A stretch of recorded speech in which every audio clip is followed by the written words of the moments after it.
안녕하세요. 교활한 남자친구와 남자친구 부모님에게 질려버려서 파혼을 결심한 30대 여성입니다. 사실 파혼을 결정하기까지가 쉽지만은 않았어요. 머리로는 파혼을 해야 한다 생각하면서도 그래도 연인으로서 같이 보낸 2년의 세월을 생각하면 한 번 더 기회를 줘볼까 싶기도 했고, 한편으론 지금 헤어지면 어느 세월에 누구를 또 만나서 사랑을 하고 결혼을 꿈꿀 수 있을까 하는 두려움이 있었거든요. 하지만 친정부모님이 말씀하시길 이것저것 너무 많이 따지지 말고 딱 한 가지만 생각해보랍니다. 이 결혼을 하면 제 자신이 행복할 것 같은지 말이에요. 그리고 그 질문만 놓고 머릿속을 정리하니 대답은 아니다였습니다. 거짓말이라는 게 한 번으로 끝나기가 어려운 일이니까요. 게다가 지금이야 헤어지자 한마디로 끝날 사이지만 일단 혼인신고라도 하게 되면 그때부턴 법적인 문제부터 시작해서 정말 골치가 아프겠더라고요. 그리고 무엇보다도 어쨌든 헤어질 수도 있다는 전제를 두고 생각하는 제 자신을 발견하니 우리 사이에 남은 희망이 없다 싶었죠. 그래서 남자친구에게 파혼을 통보했어요. 그럼 도대체 어디서 그런 인간하고 만났나 싶으실 텐데 남자친구하고는 술자리에서 알게 된 사이예요. 하지만 분명히 말해두고 싶은 건 일단 저는 술자리를 좋아하는 사람도 아니고 쉽게 사람을 만나지도 않습니다. 다만 그날은 동네 친구들이 모여 술을 마시다가 한껏 분위기가 고조되자 다른 애들도 부르자 어쩌자 그렇게 되었고 그때 저한테도 나오라고 연락이 온 거죠. 그리고 저도 평소라면 거절했을 텐데 어째서인지 그날은 딱히 할 일이 있던 것도 아니고 그래서 잠깐 얼굴이나 비추고 올까 하는 생각에 나갔거든요. 그런데 막상 도착해보니 저뿐 아니라 모르는 사람들도 몇몇 있었고 남자친구도 그들 중 한 사람이었지요. 이후로 얼떨결에 다 같이 둘러앉아 서로 통성명하고 애인 없는 사람들끼리 한번 만나보라며 시덥잖은 농담도 오가고 그리고 그날의 만남을 시작으로 남자친구와 저는 급속도로 가까워졌어요. 남자친구하고 저는 여러 가지로 통하는 구석이 많았지만 특히나 좋았던 건 대화가 잘 통했다는 거예요. 덕분에 아무리 회사에서 울적한 일이 있었다고 해도 남자친구랑 말 몇 마디 하고 나면 기분이 금방 나아지곤 했고요. 하지만 이제 다 끝난 마당에 이런 이야기를 한다고 무슨 소용이 있겠어요? 그냥 그렇다 보니 결혼 이야기가 나오기 시작했을 때도 어쩐지 당연한 수순으로 느껴졌다 그거지요. 남자친구네 형편이나 저희 형편이나 크게 다를 건 없었어요. 양쪽 집안 모두 넉넉치는 않아도 부모가 자식에게 부담을 주는 상황은 아니었거든요. 특히 노후 준비의 경우 남자친구가 자기 부모님은 다 되어 있다 했고 저희 부모님도 마찬가지셨으니 솔직히 그것만으로도 참으로 다행이다 싶었죠. 게다가 처음 인사를 드리러 갔던 자리에서 남자친구 어머님께서는 예단이니 그런 건 바라지도 않는다 하시면서 뭐가 됐건 간에 저희 둘한테 좋은 쪽으로 상의해서 결정하라시대요. 그래서 이때만 하더라도 제가 어디 가서 말은 안 했지만 내가 나름 남편복 시댁복이 있는가 보다고 믿었었네요. 그런데 조금씩 남자친구와 제가 부딪히는 일이 생기기 시작했는데 그건 바로 돈 이야기가 오가기 시작하면서부터였어요. 사실 남녀 사이에서 뿐만 아니라 상대가 누구건 간에 돈이라는 건 제일 껄끄럽고 불편한 주제잖아요. 그리고 말이 나왔으니 말이지만 연애 초부터 남자친구는 늘 돈 문제에 조금 예민하게 반응하는 편이었거든요. 짠돌이 구두쇠는 아니었는데 언젠가 한번 제가 한 달에 얼마씩이나 모으고 있는지 카드값은 얼마나 되는지 물어봤더니 내가 빚을 지고 사는 것도 아니고 너한테 돈을 달라고 하는 것도 아닌데 왜 그런 걸 궁금해하냐면서 아무리 가까운 사이라도 서로 사생활 존중은 해주자 어쩌자 하며 기분 나쁜 티를 팍팍 내는 거 있죠? 그리고 저는 저대로 그런 남자친구의 낯설고 까칠한 반응에 꽤나 마음이 상했었지요. 그래서 이후로는 한 번도 물어본 적도 궁금해한 적도 없네요. 그런데 결혼 이야기가 오간 이후로는 솔직히 피하기만 해서는 될 일이 아니잖아요? 그래서 제가 연봉이며 적금이며 깔끔하게 서로 다 오픈하자 했어요. 그랬더니 남자친구가 또다시 때가 되면 어련히 말해주지 않겠냐며 짜증을 내는데 그땐 진짜 저도 좀 화가 나더라고요. 그래서 제가 이런 이야기도 편하게 못하는 사이에 결혼은 무슨 결혼이냐고 그럴 거면 다 때려치자 한 적도 있네요. 그리고 그렇게 우여곡절 끝에 알게 된 남자친구의 연봉은 저보다 1,000만 원이 많았어요. 하지만 저는 1년에 2번 상여금이 나왔던 반면 남자친구는 상여금이란 게 아예 없었으니 결국 따지고 보면 남자친구가 저보다 많이 버는 것도 아니었죠.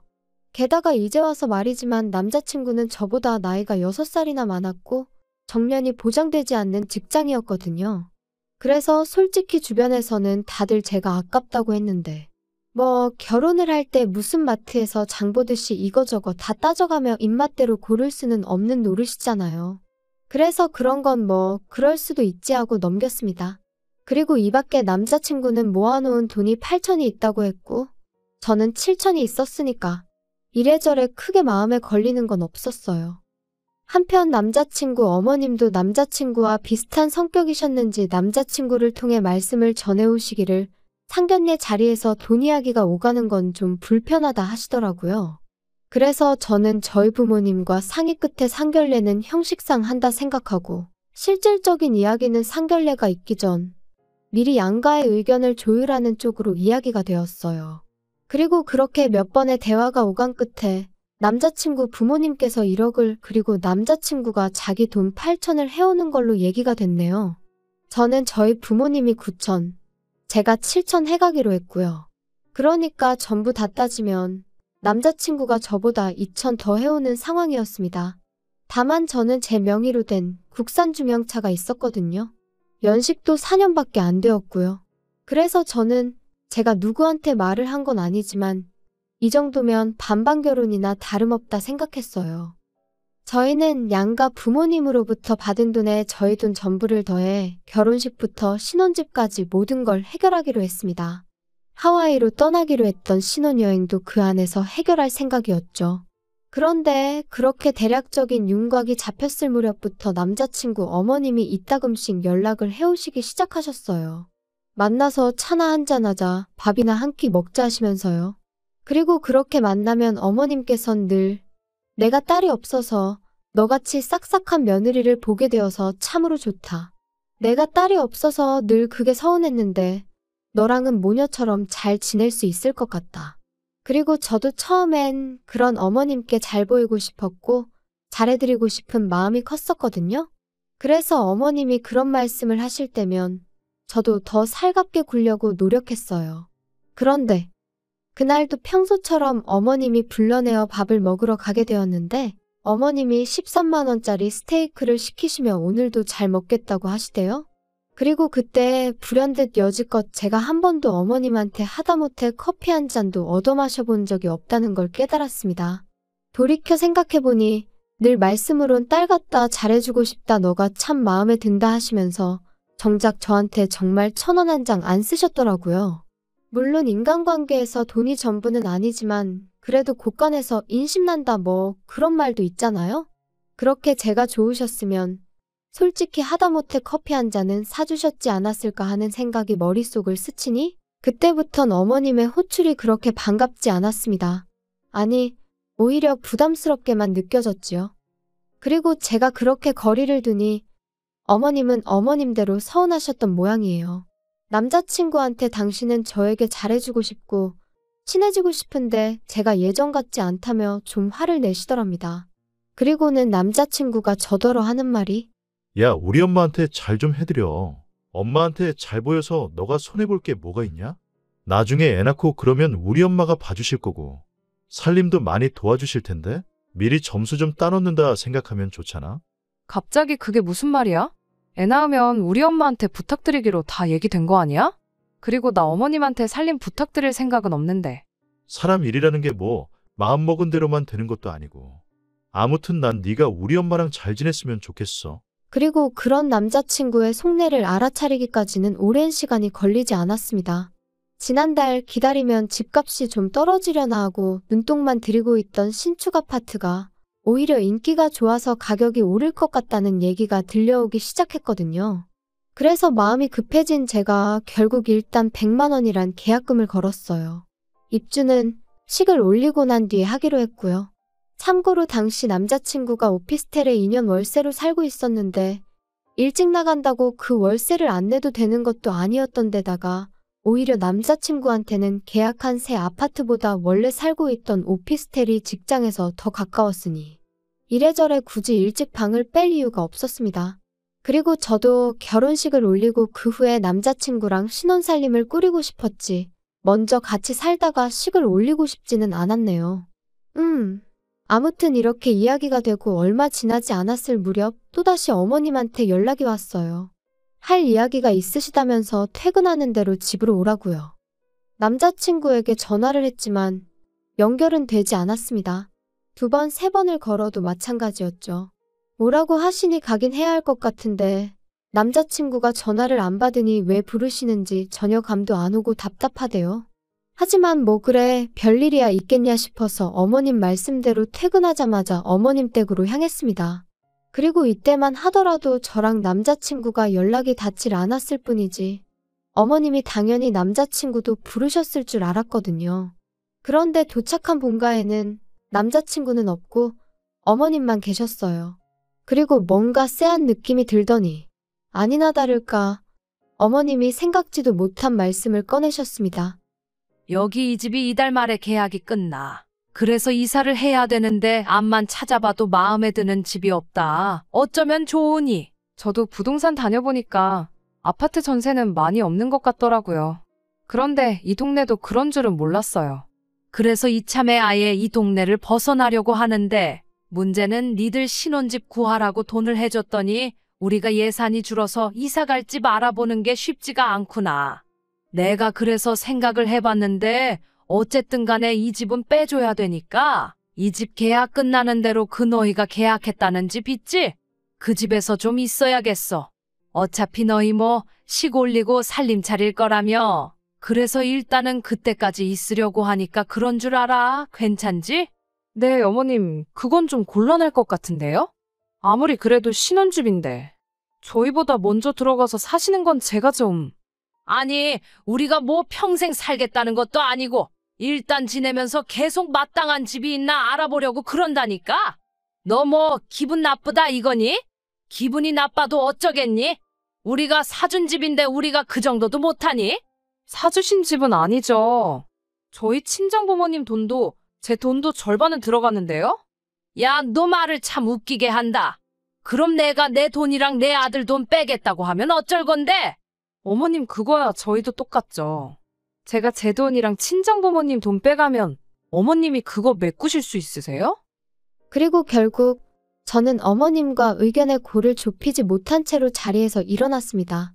어머님은 현관을 나서는 제 뒤통수에다 대고 너 그러는 거 아니라며 소리를 지르셨지만 저는 그런 어머님께 아무런 대꾸도 하지 않았죠.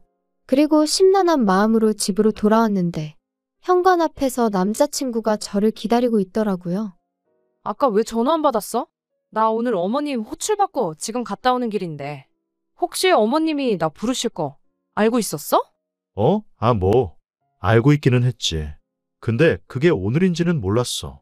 알고 있었다고? 그럼 어머님이 무슨 이야기를 하실지도 알고 있었어? 빨리 솔직히 말해. 알고는 있었지. 근데 난 솔직히 네가 싫다고 할 줄 몰랐어. 우리 부모님이 먼저 들어가서 사시는 게 그렇게 싫을 일이야? 그럼 내 입장에서 좋겠어? 그리고 난 말이 나왔으니 말이지만 어머님이 오빠 없이 나만 불러서 그런 말씀을 하신 것도 황당하고 오빠가 알면서 말을 안 하고 가만히 있었다는 게 정말 기분 나빠. 뭘 또 그렇게 기분이 나빠. 나도 야, 서운하다 서운해. 막말로 우리 부모님이 우리 결혼만 아니었으면 너한테 그렇게 아쉬운 소리 하실 일도 없었거든. 아니, 진짜 황당하네? 내가 먼저 결혼하자고 했어? 아니면 내가 먼저 그만큼 보태달라고 했어? 둘 다 아니잖아. 그리고 왜 어머님 아버님은 당신들 이사 비용까지 헐어가며 결혼 자금을 보태주셔서는 이제 와서 이렇게 불편한 이야기를 꺼내신대? 그리고 그래놓고 집을 사주셨다 그러니까 들어가서 살 수도 있는 거라고 말씀하시면 그건 말이 안 되는 거 아니야? 아니, 우리 부모님 입장에선 그렇게 말씀하실 수도 있지. 어쨌든 내가 너보다 더 해가는 건 사실이잖아. 와, 지금 2천만 원 더 해오는 걸로 생색내는 거야? 까짓 거 뭐. 내가 그럼 2천 더 해가면 어떡할래? 너는 진짜 내가 지금 그런 거 따지자는 게 아니잖아. 너 정말이지 평소답지 않게 왜 그래? 우리 부모님이 무슨 전염병 환자도 아니고 그럼 우리 부모님 지금 집도 못 구하셨는데 뭐 어떡하시라고 할까? 전세 계약 끝나면 길에서 주무시라고 할까? 그럼 만족스럽겠어? 진짜 우리 부모님 며느리 복도 더럽게 없으시네. 그럼 100번 양보해서 먼저 들어와서 살게 해드리면 언제 나가시는 건데? 그건 확실히 얘기해 줄 수 있고? 그거야 집 구해지기 나름이지. 내가 무슨 점쟁이도 아니고 그걸 어떻게 알겠냐? 그러니까 결국 그것도 모르면서 일단 들어와서 사시겠다 이거야? 왜 아예 합가를 하자고 그러지? 야, 솔직히 합가도 해야 되면 할 수도 있는 거지. 못할 건 또 뭐 있어? 어쨌든 계약한 집에 우리 부모님 지분이 절반은 있는 건데. 너는 뭐 우리 부모님이 주시는 돈을 설마 맨입으로 받으려고 그랬냐? 내가 받았다고? 진짜 어이가 없네. 그거 뭐 나 용돈하라고 주신 돈이야? 그리고 남들이 들으면 우리 부모님은 뭐 아무것도 안 해주신 줄 알겠다. 자꾸 깜빡깜빡하나 본데 우리 집에서도 돈 해주셨거든? 넌 왜 이렇게 여자가 돼서는 한마디도 지지를 않냐? 진짜 사람 지치게 하는데 뭐 있네. 오빠야말로 처음부터 지금까지 말도 안 되는 억지만 쓰고 있거든? 진짜 원래 이런 사람이었어? 그리고 결국 남자친구와 1시간 가까운 말다툼 끝에 저는 더는 할 말 없다 하고 집 안으로 들어와 버렸어요. 그런데 생각할수록 분하고 괘씸하고 어이가 없어서 도통 마음이 진정되질 않더라고요. 그리고 그때 다시 남자친구 어머님에게 전화가 걸려왔습니다. 아주 모자가 쌍으로 나를 괴롭히는구나 그런 생각이 드니까 저도 목소리가 곱게 나가질 않았죠. 또 무슨 일 때문에 그러세요? 지금 12시인 건 아세요? 12시고 뭐고? 너 내 아들한테 뭐라고 했길래 제가 나한테 죄송하다고 울고불고 난리니? 그 속을 제가 어떻게 알겠어요? 저 뭐 특별히 한 소리도 없고요. 지금 별로 할 이야기가 없어요, 어머님. 너 진짜 보자 하니 안 되겠다. 나 너 돈 안 줄 거야? 내 돈 없이 네가 내 아들하고 결혼해서 얼마나 잘 사는지 한번 두고 보자. 아, 돈을 안 해주신다고요? 뭐라고 드릴 말씀이 없네요. 알겠습니다. 너 진짜 이따위로밖에 못하니? 제가 도대체 뭘 어떻게 해드리면 좋으시겠어요? 신혼집에 들어와서 사세요. 하면 어머님 마음이 풀리실까요? 그런데 저 정말 내키지 않아서 그래요. 제 인생에서 처음이자 한 번뿐일 신혼을 꾸릴 보금자리인데 그런 공간에 남이 먼저 들어가서 지내는 거 저 정말 싫어요. 너 내가 남이니? 정말 서운하구나. 나는 내 아들이 하도 부탁을 해서 반지하에 사는 한이 있더라도 그 돈 너네한테 다 줄 생각도 했었는데 어떻게 그런 소리를 할 수가 있니? 잠시만요. 오빠가 뭘 부탁했는데요? 내 아들이 그러더라. 자기가 평생 모시고 살 테니까 결혼 자금 좀 보태달라고. 내가 그래서 없는 형편에 그 큰 돈을 해주겠다고 한 거였어. 하지만 그렇다고 내가 너희한테 평생 얹혀 살 생각도 없었다. 반지하라도 구해서 나갈 생각이었어. 그런데 참 너 실망이다. 어머님 저야말로 지금 심장이 벌렁거리고요. 무슨 이야기인지 하나도 모르겠어요. 그러니까 합가를 먼저 제안한 게 오빠라는 말씀이신 거죠? 어머님은 제가 계속해서 질문을 해대니 당신도 뭔가 잘못되었다 싶으셨는지 전화를 끊으셨고 저는 당장이라도 토할 것 같은 심정이었습니다. 전후 사정을 알고 나니까 비로소 어머님이 왜 그렇게 막무가내로 나오셨는지 남자친구가 억지를 부려댄 건지 이해가 되었으니까요. 그리고 동시에 남자친구의 그런 교활함에 소름이 끼쳤습니다. 저랑 상의도 없이 합가를 조건으로 걸어가며 어머님 돈을 받아와 놓고는 마치 자기 부모님이 여유가 되셔서 해온 것처럼 행동한 것도 어이가 없었고 여러 가지로 남자친구가 저를 속였다는 사실이 도무지 받아들이기 어려웠달까요. 그래서 남자친구에게는 어머님한테 얘기 다 들었다고 문자 한 통을 남겼습니다. 결혼은 신뢰가 기본인데 시작부터 이렇게 눈 가리고 아웅식으로 행동하는 당신을 내가 어떻게 믿겠냐고 이쯤에서 없던 일로 하자고 했죠. 그리고 제가 그렇게 문자를 보내고 나서야 남자친구도 어머님도 뭔가 오해가 있었던 것 같다며 또다시 번갈아 연락을 해왔는데 사람 마음이 어쩜 그렇게 순식간에 식을 수가 있는 건지 속상한 마음보다는 피곤하고 지치는 기분이었어요. 마치 좀 전까지 있던 모든 일이 제가 어디 드라마에서 봤던 건가 싶을 정도로 남의 얘기 같기도 하고 꿈 같기도 한 것이 전혀 현실 감각이 없었달까요? 그래서 그냥 각자 갈 길 가자는 답장을 마지막으로 두 사람 다 차단해버렸습니다. 하지만 일단 지금의 상황을 이야기하자면 그날 이후로 지금까지 벌써 일주일이란 시간이 흘렀는데 남자친구는 여전히 한 번만 더 기회를 달라며 저에게 매달리고 있어요. 뭐가 아쉬워서 저러나 그건 저도 모르겠네요. 나를 정말 사랑해서 저러나 하는 생각도 솔직히 안 한 건 아니지만요. 하지만 이미 남자친구를 믿을 수 없게 된 이상 다시 만남을 이어간들 그게 저한테 무슨 의미가 있을까 싶네요. 저는 남자한테 집착하고 구속하는 그런 여자가 되고 싶은 마음은 눈꼽만큼도 없으니까요. 아무튼 지난 2년의 시간을 생각하면 억울하고 성질도 나고 사람 사는 인생을 정확히 수치화시킬 순 없는 일이지만 그럼에도 불구하고 제 인생을 쓸데없이 낭비한 것 같으니 말이죠. 하지만 한편으론 그래도 인생의 교훈을 얻었다 생각하려고 노력하는 중이에요. 거짓말에도 좋은 거짓말, 나쁜 거짓말이 있다지만 그건 하는 사람이 아닌 듣는 사람이 판단할 문제 아닐까요? 그러니 사람들이 섣불리 자기 합리화를 하며 거짓말을 하는 일은 없었으면 좋겠어요. 저도 남에게 절대 그러지 않을 거고요. 후련한 사이다는 아니지만 그래도 제 나름대로 할 말은 다 하고 헤어져서 솔직히 후련한 부분도 있기는 합니다.